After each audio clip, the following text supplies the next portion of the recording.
In this series of videos, we are going to go over start to finish how to make synthetic dreadlocks.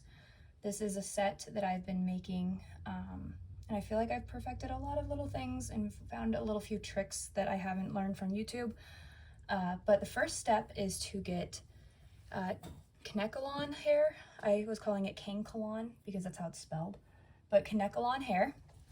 And it's very cheap. It's like $3 at Sally's. And you can make about 10 thin dreads with it per package, so it's not very expensive. Once I have opened up the package, then I separate the strands into little bundles. So I had about 10 of these little bundles ready to go. It's just the fiber. You can kind of see the thickness of it. If you bunch it up really thin, it's about the size of a pencil. About that much hair. And then once I have that ready, then here's the tools that I use to start dreading it back. The first thing that I've got that helps is a type of vice grip. You need scissors. I've been using Got to Be Glued hairspray to help me push the fiber back and then, spray it down. I don't think a lot of people agree with doing that. I've never seen any YouTube videos where people have been doing that before. So I don't know if that's like bad to do. I haven't really experienced any issues yet, but it's helped me a ton with the dreading. Combs and brushes that I use.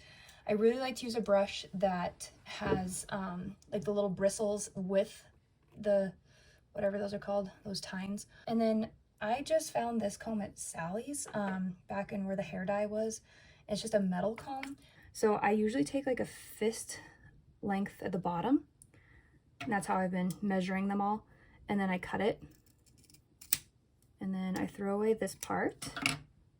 And then after I've cut the ends off, you'll see they're really blunt, and the blunt ends do not make really nice dreads. I like for the dreads to have these little thin, wispy Viking lock tips. For the fiber, I just go ahead and split it like that.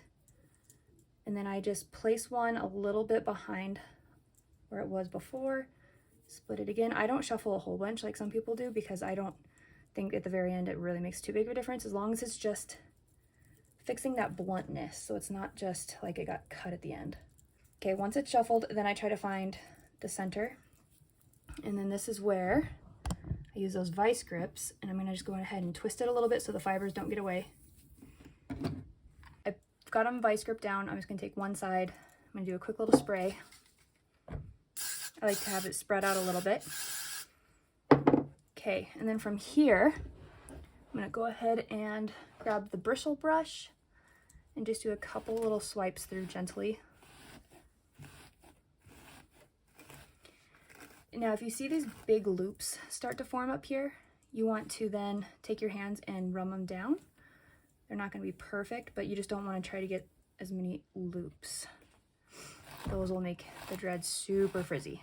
Move it down. All right, now I'm gonna take that metal comb, and then you want to start at the top and just do little pushes until you can't push your comb through anymore. So you can kind of feel that resistance get about right there. And I do a little bit of twists with my wrist to kind of make sure I get all sides of the dread so it's not just dreaded on one side. And you can kind of feel where some places get dreaded a little bit tighter than others. So you can kind of skip over them and go to the weaker spots and push it through. When you're all done backcombing and dreading them, I like to keep them in little bundles until I'm ready for the next step. So as you can see, I've got a whole bunch of little fuzzies. I've got 1, 2, 3, 4, 5 of them done. So I've got about 5 of them left. And then in the next video, you guys can see the next step, and that is using a crochet hook and crocheting them all together. I used to do the twisting and then melting method with a straightener, and what I was finding is that they were coming untwisted after being worn for just maybe 1 week, and so then I'd have to redo them every single time. And so I've learned a few methods that I like better than just twisting them and melting them with the flat iron, and I will show you how I crochet them. I do not know how to crochet. I pretty much just made up this method because I don't think it's right, but it's working so far. So yeah, stay tuned for that.